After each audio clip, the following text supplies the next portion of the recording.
So, when doing virtual extractions, when, as right now we have a client in need and we're nowhere near them, right? But they've given you the permission to work on them. And you've tracked however many entities. I've just tracked 5 entities. So I ask where the point of entry is for those entities. Okay. Or where can I, since I don't have the hand, although sometimes when it's Skype, I'll have them put their left hand up, right?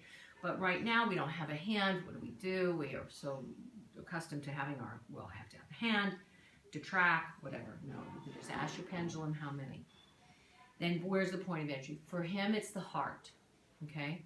So I go into the heart with a clear intention of only extracting the entities, whether or not these are actual physical beings, which you can ask too, right?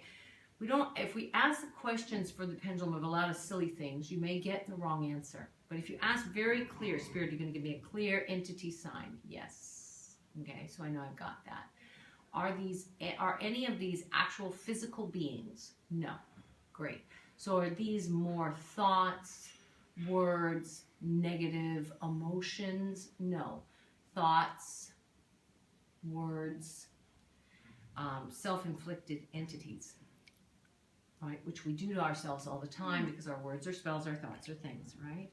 So now you know the type of extraction you're doing. You're doing more of I think what Alberto used to call it is a crystallized extraction rather than an actual being. Okay. I look at it just as a goopy, heavy energy ball. So I go counterclockwise in the heart and I call it out. 1, hey! 2, hey! Ascended masters and angels. Hum, boy, hum, boy, hum. Hey! 3. 4, light. I feel now in the solar plex area, right? So I have one more really big one. I think I did 4. I lose track sometimes. Yes, you did 4. And I can feel the energy in the heart as well, right? So I'm going to go in, extract, and pull out of the heart at the same time. 1, 2, and 3. Hey! 1 goes down, 1 goes up. Ascended masters and angels. So the heavy, goopy stuff I was feeling in the heart went out into the floor. And the entity went into the air. And I imagine that the Ascended Masters and the angels are gathering up all that darkness, all that dust, all that negativity. Which some of this is ancestral, some of this is fear because I know what he's stepping into right now. And look how clear the body is. It didn't need death rights. It wasn't like it was a being, right? If it were a being, you'd think we'd ask if it needed death rights to the being. Death rights. Yeah. Okay. And you might have, paid a little more attention to how it was coming out and done a little bit of a rattle as you blew it out and sent it up to the angels and to the sun. Always keeping yourself in the golden light so you know that you're just a mirror of gold and there's nothing that can come on you. As I was talking and holding the energy of it, I could feel it was starting to physically, could physically feel it. Maybe I have some similar affinities for whatever negative thought patterns, insecurities that he may have had. So we're going to now look at his energy body. These beautiful mountains of Italy. 1, 2, and 3. Yes. 4 and 5. Yes. 6 and 7's out. All right. So here we go. And solar plexus, power, feeling of powerlessness, feeling of insecurity. I've worked with this gentleman for years, so I pretty much know what he's still releasing out of his 3rd chakra. And light. And I feel like a dagger in the stomach kind of thing. So I'm going to take a deep breath in for him. And release. And throw the dagger on the floor, letting the jaguars mulch that energy and light. And here we have all those unspoken words. You could use the crystal or your fingertips again. It's kind of like, feels like a noose around the neck, unwinding a noose around the neck. Here. Unwinding that energy, throwing it on the floor and light.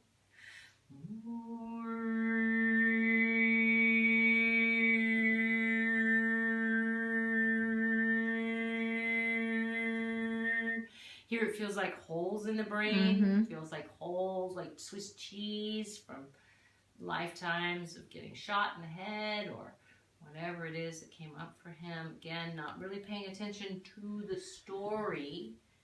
And now I know it needs death rights. I'm going to show you, but I already know.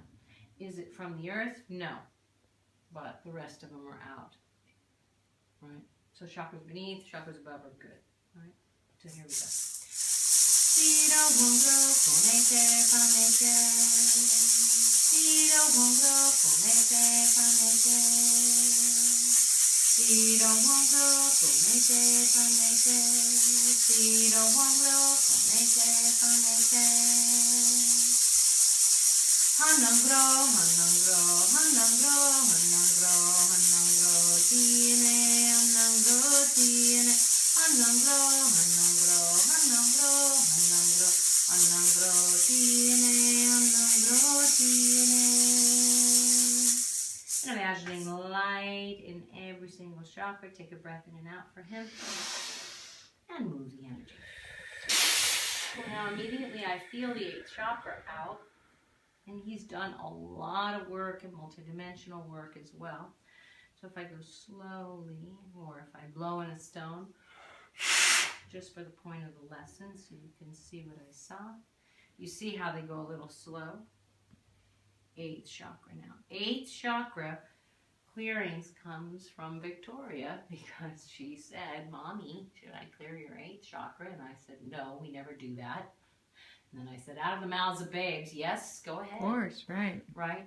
So what does that mean? Is that your karma? Is that your, is that another level of consciousness? I think more than your karma, it's another level of consciousness. And that there's more chakras that go all the way up past this. So we're not there yet, but we're here.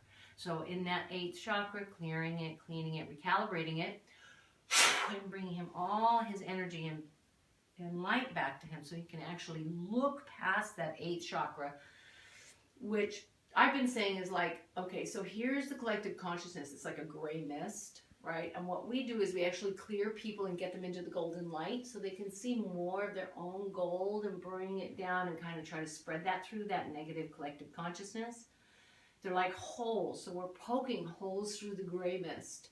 And that's what I feel we just did. We poked another hole for him so that he can download some more of his own ascended master energy. Connect to his right? divine. Yeah. And then, of course, it needs death rights. And it's going to need death rights from the earth because it's an 8th chakra healing, right? So white light, forgiveness, and love. I'm going to go a little faster this time.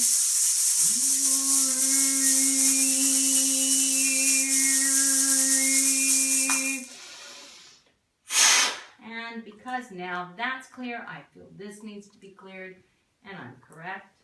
We're going to go right into chakras beneath his feet and clear the earth, and in the earth energy that he's healing as a portal himself. Hey!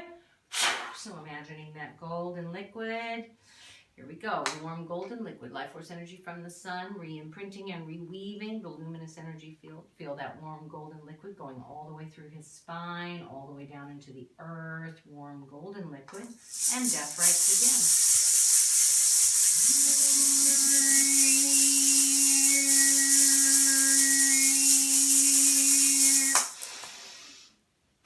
again. And clear. Clear, clear, clear. Very good. Anything else that Chuck needs now? Is his spirit intact? I see his Indian guide, so I know he's good. Creator of all that is, thank you, thank you, thank you for this beautiful healing for my brother Chuck. Thank you for helping him to see his divinity in every step he takes, every move he makes, knowing he is divinely guided by you at all times. Thank you for giving him crystal clear clarity of vision and illuminating his path now more than ever before.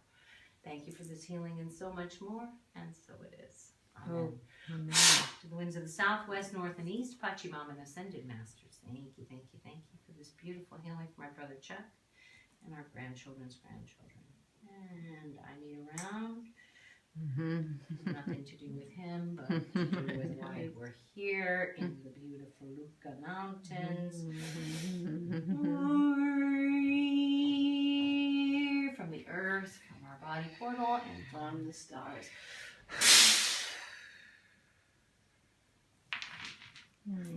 Thank you.